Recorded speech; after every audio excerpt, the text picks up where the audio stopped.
সুপ্রিয় চাকরি প্রত্যাশী ভাই ও বোনেরা, আশা করি সকলে ভালো আছেন। আপনাদের জন্য আরেকটি গুরুত্বপূর্ণ ভিডিও নিয়ে আমি হাজির হলাম। আপনারা দেখতে পাচ্ছেন, গণপ্রজাতন্ত্রী বাংলাদেশ সরকার, খাদ্য অধিদপ্তর, প্রশাসন বিভাগ, আব্দুল গনি রোড, ঢাকা একটি দরপত্র প্রকাশিত হয়েছে। আজকের এই ভিডিওটি থাকছে খাদ্য অধিদপ্তর সম্পর্কে বিস্তারিত আলোচনা। তাই আপনারা যারা আমাদের ইউটিউব চ্যানেলে নতুন, অবশ্যই আমাদের ইউটিউব চ্যানেলটি সাবস্ক্রাইব করে বেল আইকনটি অল করে রাখবেন, যেন সবার আগে নতুন নতুন আপডেট জানতে পারেন।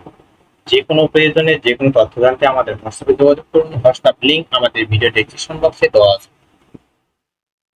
যারা আমাদের ফেসবুক পেজ থেকে দেখছেন, অবশ্যই আমাদের ফেসবুক পেজটি ফলো দিয়ে লাইক, কমেন্ট, শেয়ার করবেন।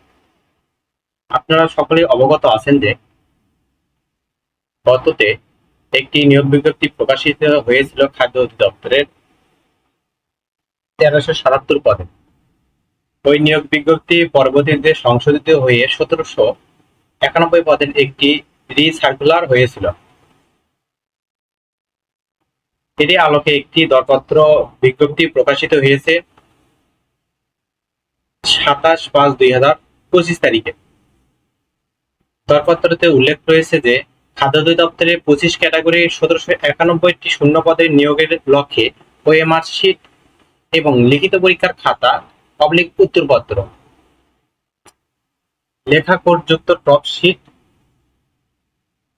ক্রয়।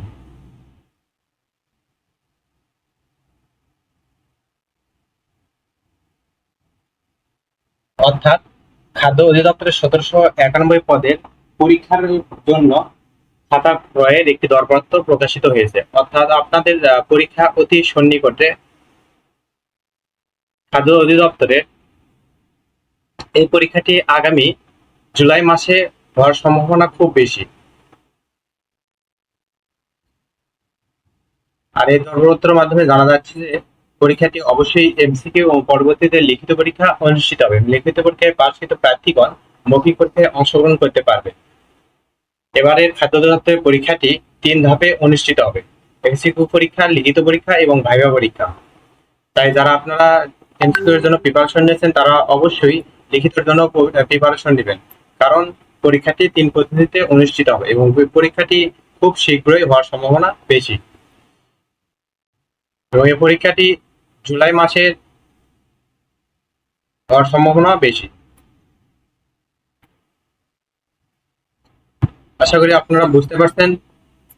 পরবর্তী ভিডিওতে নতুন কোনো জব সার্কুলার বা গুরুত্বপূর্ণ ভিডিও নিয়ে হাজির হবো। ততক্ষণ আপনারা ভালো থাকবেন, সুস্থ থাকবেন। যারা আমাদের ইউটিউব চ্যানেলে নতুন, অবশ্যই আমাদের ইউটিউব চ্যানেলটি সাবস্ক্রাইব করে বেল আইকনটি অল করে রাখবেন, যেন সবার আগে নতুন নতুন আপডেট জানতে পারেন।